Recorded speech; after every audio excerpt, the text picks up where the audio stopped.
Hi అండి. ఈ ధనుర్మాసం special మనం రోజుకొక పాసురం చెప్పుకుంటున్నాం కదా. ఈరోజు ధనుర్మాసంలో మనం 27వ రోజు తిరుప్పావై పాసురం దగ్గర ఉన్నాం మనం ఇప్పుడు.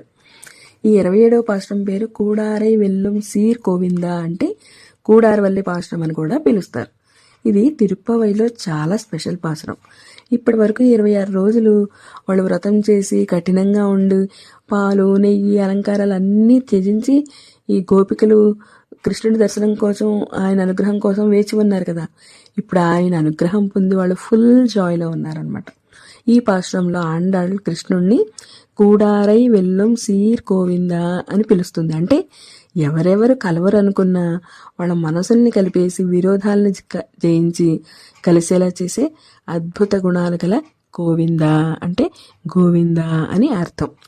కృష్ణుడు ఎలాంటి వాళ్ళనైనా తన భక్తి శక్తితో వెల్లడి చేస్తాడు, కలిపేస్తాడు అని భక్తితో పాడుతుంది.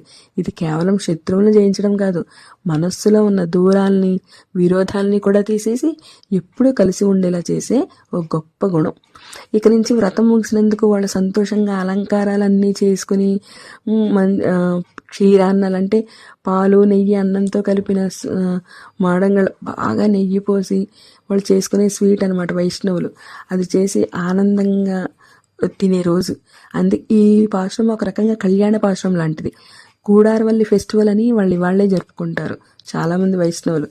అక్కార అరిసెలు అంటే అరిసెలు పాలు బెల్లం నెయ్యి ఇవన్నీ పెట్టి చేసే స్వీట్ అనమాట. అది సింపుల్గా చెప్పాలంటే ఇప్పటి వరకు వ్రతం చేసి ఉన్న టెన్షన్లో ఉన్న వాళ్ళు ఒక్కసారి కృష్ణుడి అనుగ్రహం పొంది వాళ్ళు చాలా బాగా అలంకరించుకుని అందరూ ఒకరికొకరు సంతోషంగా ఈ స్వీట్స్ చేసుకుని తిని ఆ కృష్ణుడితోటి ఆయనతోటి వాళ్ళు తమ అనుగ్రహాన్ని అలాగే తమ మీద అనుగ్రహాన్ని అలాగే ఉంచమని కలిపి సంతోషంగా చేసుకుని పండగ ఇది ఈరోజు.